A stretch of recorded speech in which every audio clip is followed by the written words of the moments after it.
అదేవిధంగా నిన్న మన జరిగిన సంఘటన తిరుపతిలో మనము వైకుంఠ ఏకాదశి సందర్భంగా టోకన్స్ టికెట్ ఇష్యూ చేసే సందర్భంగా మనం చూసినాము.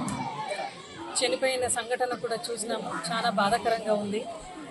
అంటే చంద్రబాబు నాయుడు గారు కుప్పం పర్యటన ఎక్కడైతే చేస్తున్నారో అక్కడ పోలీస్ యంత్రాంగం అంతా కూడా అక్కడే సీఎం బందోబస్తులో ఉంటూ తిరుపతిలో అంటే ఇదేం కొత్త కాదు. గతంలో కూడా చాలా ఏళ్ళ నుంచి కూడా వైకుంఠ ఏకాదశి అనేది మనం చేసుకుంటూ వస్తున్నాం. గతంలో మన ప్రభుత్వంలో కూడా ఎంత పగడబందీగా మనము టోకన్స్ కానీ టికెట్స్ కానీ ఇష్యూ చేసేవాళ్ళము. లక్షలాది మంది భక్తులు వస్తారు అని తెలిసి కూడా అధికార యంత్రాంగము ప్రభుత్వం ఇంత నిర్లక్ష్యంతో చాలామంది చనిపోయిన ఘటన మనం చూసినాము. సనాతన ధర్మాన్ని కాపాడేది నేను ఒక సైనికుడిగా ఉంటాను అని చెప్పే పవన్ కళ్యాణ్ గారు ఇంతవరకు దీనిపైన స్పందించలేదు.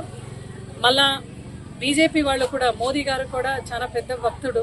ఆయన కూడా ఈ తిరుపతి సంఘటన పైన ఖచ్చితంగా బీజేపీ వాళ్ళు కూడా దీనిపైన స్పందించాలి. మోదీ గారు కూడా డెఫినెట్లీ కాంపన్సేషన్ ఇవ్వాలి అని ప్రభుత్వానికి సూచించాలి అని కూడా వైఎస్ఆర్సీపీ ప్రభుత్వం ఈరోజు డిమాండ్ చేస్తున్నాం.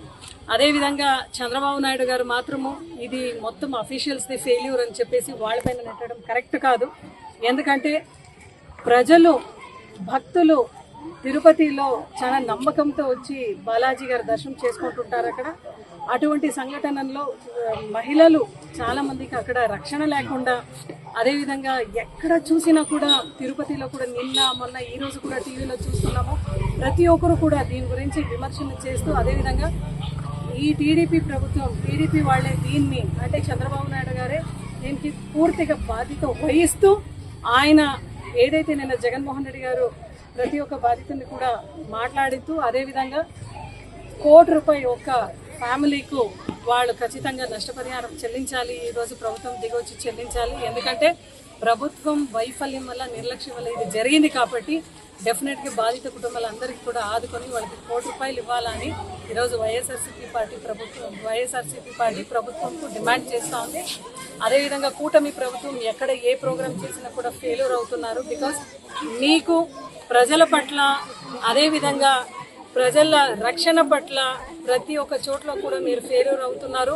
హోంమంత్రి అనిత గారు అయితే మైక్ తీసుకుంటే జగన్ గారిని గతంలో ఉన్న ఎమ్మెల్యేలని ఎంపీలని మాట్లాడడం తప్ప ఆమె ఎక్కడ కూడా సెక్యూరిటీ పరంగా ఏ ఒక్క ప్రోగ్రామ్ని కూడా 100% సక్సెస్ చేయడంలో ఆమె ఫెయిల్యూర్ అయింది ఈరోజు. కాబట్టి ఖచ్చితంగా హోమ్ మినిస్టర్ కూడా దీని గురించి స్పందించి వెంటనే మీరు మీ ప్రభుత్వము అదేవిధంగా సీఎం గారు అందరూ కూడా దిగొచ్చి ఆ కుటుంబానికి ₹1 ఇవ్వాలా అని మేము వైఎస్ఆర్సీపీ పార్టీ తరఫున డిమాండ్ చేస్తూ మరొకసారి ఆంధ్ర రాష్ట్ర ప్రజలందరికీ కూడా వైకుంఠ ఏకాదశి సందర్భంగా ప్రజలందరూ కూడా బాగుండాలని కోరుతూ మరొకసారి వైఎస్ఆర్సీపీ పార్టీ తరఫున ప్రభుత్వానికి కూటమి ప్రభుత్వానికి హెచ్చరిస్తూ ఇంకొకసారి ఇలాంటి సంఘటన ఎక్కడ కూడా పునరుద్ధరించి కాకుండా మీరు వెంటనే చర్యలు తీసుకోవాలని చెప్తున్నాం.